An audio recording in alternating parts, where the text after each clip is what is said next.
Hello people!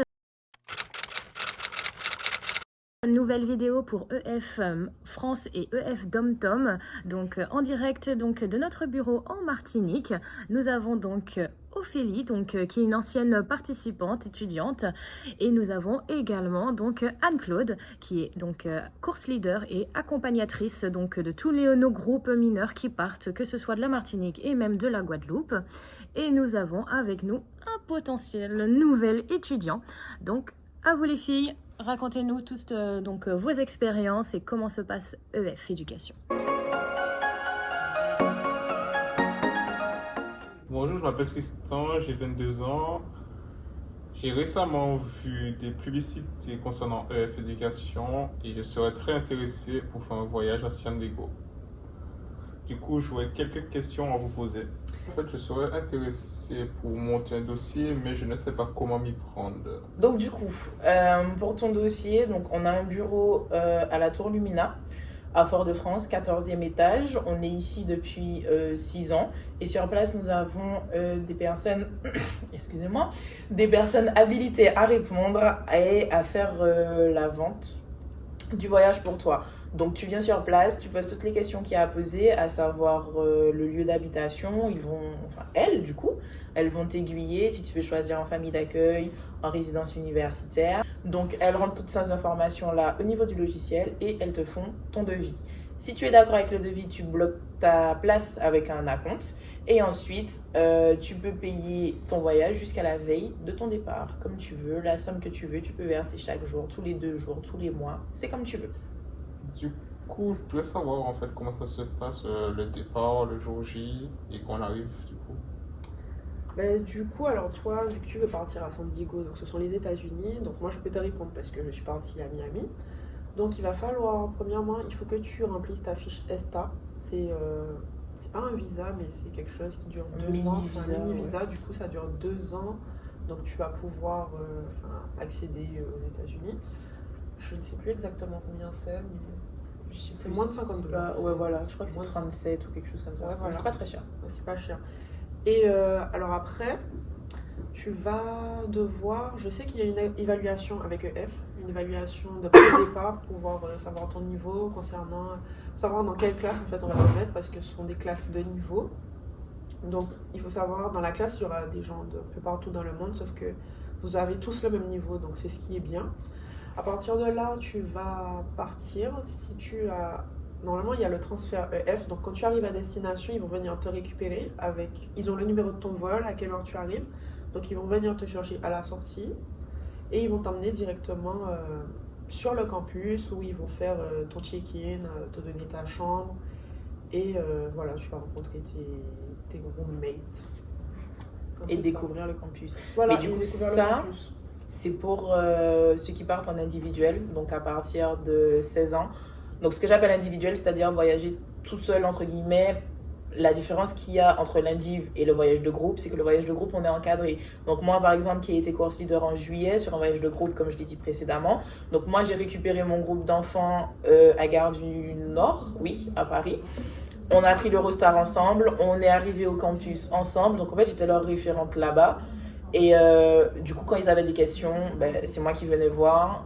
Et je faisais le lien entre eux, les parents qui sont restés en Martinique, et l'établissement, les directeurs, les responsables et tout, au niveau de l'établissement. Donc du coup, il y a 2 types de voyages, comme vous avez pu le comprendre. Les voyages en individuel pour ceux qui ont à partir de 16 ans et plus, et les voyages de groupe pour les plus jeunes, qui sont plus ou moins forcément plus encadrés, plus sécurisés, etc. Mais bon, ça ne te concerne pas, étant donné que tu as 22 ans. Du coup, concernant les classes, on est mélangé avec des personnes de pays. Oui, totalement. Après, c'est ce qui est intéressant, c'est parce que dans ma classe, je sais que la période où j'étais, il y avait beaucoup de Polonais, d'Italiens, et du coup, oui, tout le monde est mélangé. Donc, ce qui est bien, c'est que la langue commune, du coup, ce sera l'anglais. Okay. C'est le but du voyage. Voilà, quoi. pour communiquer entre vous, vous êtes obligé de parler anglais et il n'y aura pas de différence de niveau ou quoi que ce soit, parce qu'en fait, vous avez tous le même niveau. Après, c'est vrai que c'est possible qu'au cours du voyage, tu peux changer de niveau si tu as évolué ou ton professeur estime que tu peux changer de classe. Parce que du coup, en fait, il y a des tests pour évaluer ton niveau toutes les 2 semaines. Donc, si éventuellement tu es arrivé avec un niveau, allez, on va dire B2, et qu'au bout des 2 semaines, tu as acquis un niveau C1, B2, C1, oui. Donc du coup, tu vas changer de classe, donc tu vas te retrouver avec avec de nouvelles personnes. Mais le but, effectivement, c'est que vous soyez tous mélangés de façon à ne pas pouvoir parler français. Puisque le but, c'est pas de payer et de se retrouver qu'entre français. Au final, vous allez jamais apprendre l'anglais.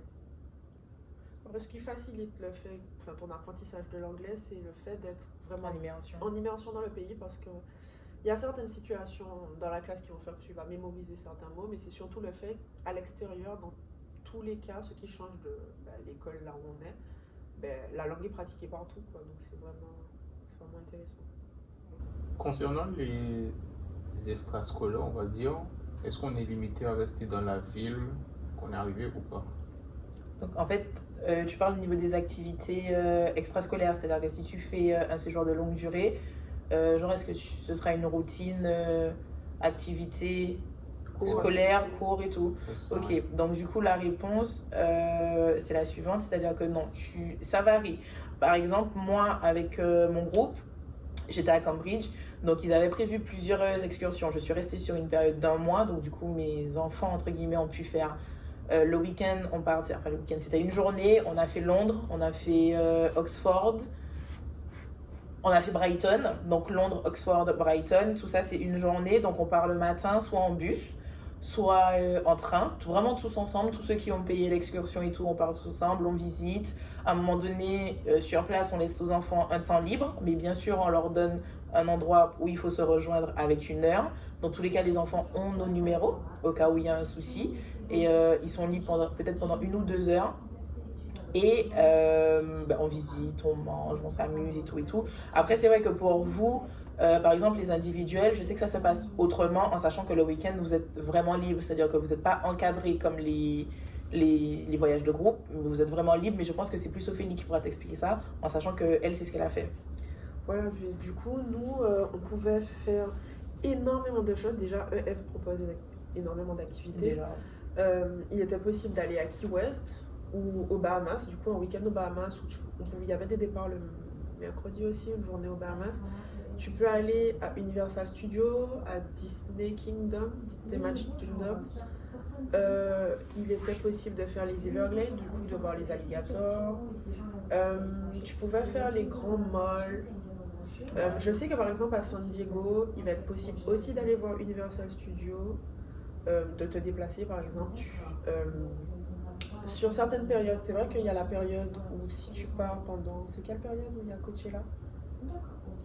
Je ne sais plus, mais en fait, en fonction de tes objectifs, si par exemple tu as des choses à voir en fonction du pays, tu peux partir dans la période. Tu peux partir, voilà.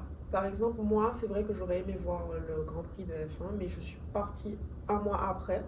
Donc il y a certaines personnes qui partent pour ça, donc tu fais les cours, et tu profites 2 en 1, quoi. Voilà, c'est ça. Je sais qu'il y avait énormément de personnes qui pouvaient aller, parce qu'à Miami aussi, c'est un peu dans la démesure, tu peux sortir, donc il y a des pool parties, tu peux te promener sur Miami Beach, il y a des trucs incroyables à voir. Et franchement, moi, ça m'a fait des incroyables souvenirs. Bon, du coup, voilà, j'espère qu'on a répondu à toutes tes questions. De toute façon, si tu as d'autres questions, on va te laisser nos coordonnées en sachant qu'on est ambassadrice. Du coup, en fait, on est là pour répondre à tes questions. Donc, c'est-à-dire que si ce sont des petites questions basées sur le déroulement, sur comment ça va se passer, etc., tu peux nous contacter directement. On est là pour ça. Il n'y a pas de souci. Après, si tu as plus de questions, si tu peux aller au bureau. Voilà. Tu peux téléphoner, tu peux te déplacer, tu peux téléphoner. Franchement, ils sont disponibles. C'est en fonction de toi. Et voilà. Et du coup, voilà, j'espère que pour ceux qui ne connaissaient pas ou qui se posaient encore des questions, que notre vidéo a pu vous aider. N'oubliez pas qu'on n'est pas là que pour l'anglais, on est là aussi pour le coréen, le japonais, l'espagnol. Donc coréen, japonais, italien, espagnol, allemand, anglais. Le chinois aussi. Dans tous les cas, vous savez où est-ce qu'on se situe. Tour Lumina, 14e étage, voilà. Fort-de-France.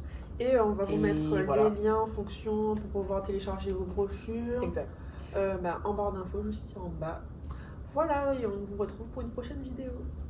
Bye bye.